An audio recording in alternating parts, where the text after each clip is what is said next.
තුලා ලග්නයෙන් උපන් ඔබ හරිම ශක්තිමත්ව හරිම සමබරව හිනහ වෙලා හිටියත් ඔබේ හිතේ ඇතුලේ තියෙන ලොකුම පීඩනය ගැන කිසිම කෙනෙක් දන්නේ නැහැ. හැමෝම ප්‍රශ්න අරන් එන්නේ ඔබ ගාවට. ඔබ හැමෝගෙම ප්‍රශ්න විසඳනවා. හැබැයි ඔබට ප්‍රශ්නයක් ආපු වෙලාවට ඔබට උත්තරයක් දෙන්න ඔබත් එක්ක හිට ගන්න කවුරුත්ම නැහැ. අවංකවම මොකද උනේ කියලා අහන්නවත් කිසි කෙනෙක් නැති වුණ වාර අනන්තයි නේද? තුලා ලග්න හිමියන් ලෝකයේ ඉදිරියේ ඉතා ආකර්ශනීය සාධාරණ චරිතයක්. හැබැයි ඔබේ මේ නිහඬ බව පිටුපස ඇයි මටම මෙහෙම වෙන්නේ ඕනෑවට වඩා මිනිස්සුන්ට උදව් කරනවා වැඩිද මම කියන පසුතැවීම නිතරම තියෙනවා. අද මම මේ කියන්න යන්නේ හැමෝටම නොපෙනෙන ඔබේ ඒ සංවේදී පැත්ත ඇතුළේ හිර වෙලා තියෙන ඔබේ මහා ධන වාසනාව සහ පෙර පින් මතු කරගෙන ඔබේ ජීවිතේ වාසනාවන්ත කරගන්නේ කොහොමද කියන රහස සහ ඒ සඳහා කරන්න ඕනේ සීලුම දේවල් තමයි දැන් මම ඔබට කියා දෙන්න යන්නේ. මේ ප්‍රශ්නයට විසඳුම ජ්‍යොතිෂය හරි පැහැදිලිව ඉදිරිපත් කරලා තියෙනවා. ඔබේ ලග්නාධිපති සිකුරු වුණාට ඔබේ ධනය සහ වාසනාව පාලනය කරන්නේ තවත් සුවිශේෂී ග්‍රහයෝ දෙන්නෙක් විසින්. ඒ වගේම ඔබේ මේ ධන වාසනාව පෑදෙන්න නම් ඔබ කරන එකම එක පුරුද්දක් අදම අතහරින්න වෙනවා. හැබැයි මේ විසඳුම ක්‍රියාත්මක වෙන්න නම් ඔබ මේ කාලේ ඔබේ නිවසේ එක්තරා නිශ්චිත දිශාවක් ගැන සහ ඔබ පාවිච්චි කරන එක්තරා වචනයක් ගැන නම් ගොඩාක් පරිස්සම් වෙන්න ඕනි. මම මේ රහස වීඩියෝ මැදදී ඔබට කියන්නම්. ඒක අතපසු වුණොත් ඔබ කරන කිසිම ප්‍රතිකර්මයක පළක් ඔබට අත්විඳ ගන්න නම් හැකියාව ලැබෙන්නේ නැහැ. ඔබට පසුගිය කාල සීමාව පුරාවටම ආර්ථික අපහසුතා සහ මානසික බිඳවැටීම් නිතර සිද්ධ වෙන්න ඇති. මේ සියල්ල සිද්ධ වුණේ ඔබේ වරදින් නම් නෙවෙයි. තුලා ලග්න හිමියන් විදිහට ඔබ සහජයෙන්ම අනුන්ගේ දුකේදී උණු වෙන හදවත් තියෙන අය.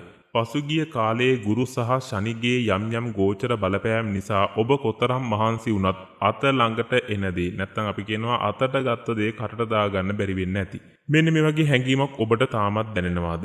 විශේෂයෙන් ඔබ උදව් කරපු අයම ඔබට පිටුපාපු එක ගැන ඔබට තියෙන ලොකු කලකිරීමක්. ඔබ විඳපුවේ පීඩනය ඔබේ අකුසලයක් නිසාවත් ඔබේ තියෙන දුර්වලතාවයක් නිසාවත් නෙවෙයි.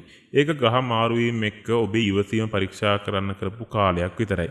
දැන් මේ අඳුරු කාලයේ අවසන්යේ ඔබේ පෙර පින මතුවන කාලය උදා වෙමින් තමයි පවතින්නේ. ඔබ මෙතෙක් කරපු කැපකිරීම් වල ප්‍රතිඵල සබාදාම විසින් ඔබට නැවත ලබා දෙන මොහොත තමයි දැන් මේ පැමිණෙමින් තිබෙන්නේ. තුලා ලග්න හිමියන් පෙරපින් මතු කර ගන්න නම් කරන්න ඕන දේවල් අතර ඔබේ පෙරපින මතු කරන්නේ 9 වෙනි අධිපති වෙන බුධ ග්‍රහයයි. ඔබේ ධනස්ථානයේ හෙවත් දෙවැන්න අධිපති වෙන්නේ කුජ හෙවත් අඟහරු ග්‍රහයයි.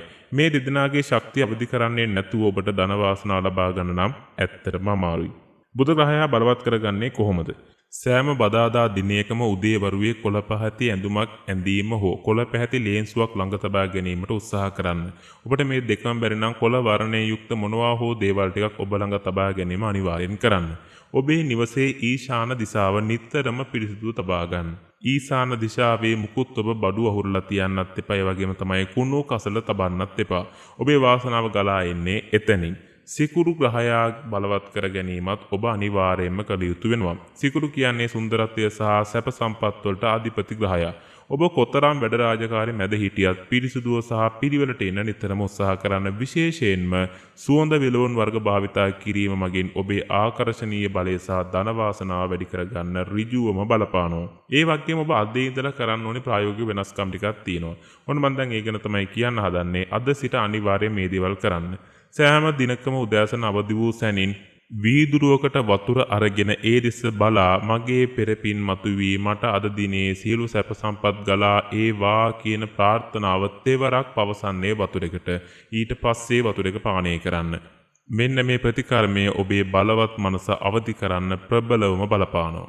ඊළඟට තුලා ලග්න හිමි ඔබට පෙරපින් මතු කරගන්න වාසනාව ශක්තිය වැඩි කරගන්න කළ යුතු ශාන්ති කර්ම සහ පුණ්‍ය කර්ම කිහිපයක් මම මේ විදිහට ඔබට ඉදිරිපත් කරන්නම්.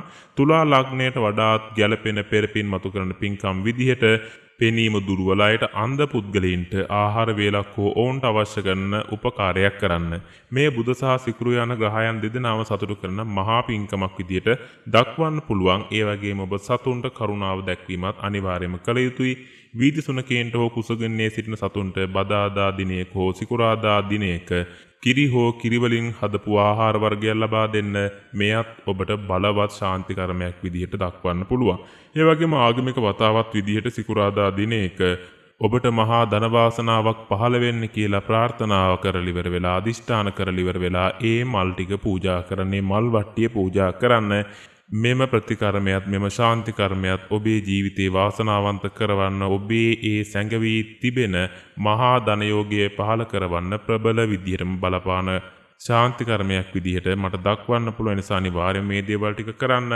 තුලා ලග්න හිමියන්ට තමන්ගේ ධන වාසනාව පහළ කරගනිමින් ජීවිතය සාර්ථකමත් කරගන්න අනිවාර්යයෙන්ම මේ ප්‍රතිකර්ම සහ ශාන්ති කර්ම බෙහෙවින් බලපාන නිසා ඒවා සුළුවෙන් තකන්නපා. අනිවාර්යෙන් සියල්ල හරියටම කරන්න.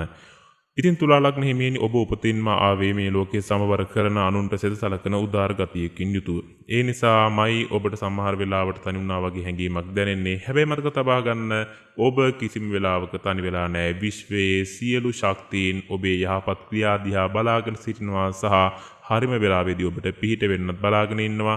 මම මේ දක්වා ඔබ ගැන කියපු දේවල් වලින් කීයක් නම් ඔබේ ජීවිතය හා සම්බන්ධද? අනිවාර්යෙන් ඒ ගැන කමෙන්ට් එකක් දාන්න. ඒත් එක්කම මතක තියාගන්න ඔබට මොනවා හෝ ගැටලුවක් තියෙනවා නම් ඒ සියල්ලම කමෙන්ට් එකක් විදිහට ඉදිරිපත් කරන්න.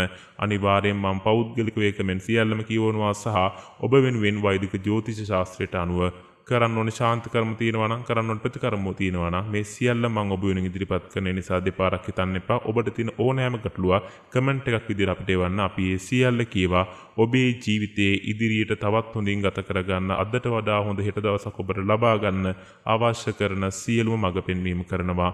විශ්වය විසින් ඔබට ලබා දෙන්න හදන මේ මහා ධනයෝගයේ උදා කරගන්න ලබා ගන්න ඔබට වාසනාව ශක්තිය ලැබේවා කියලා ප්‍රාර්ථනා කරන ගමන් මේ සියලු අනාවැකි ඔබේ ජීවිතයේ යථාර්ථයක් බවට පත් වේවා.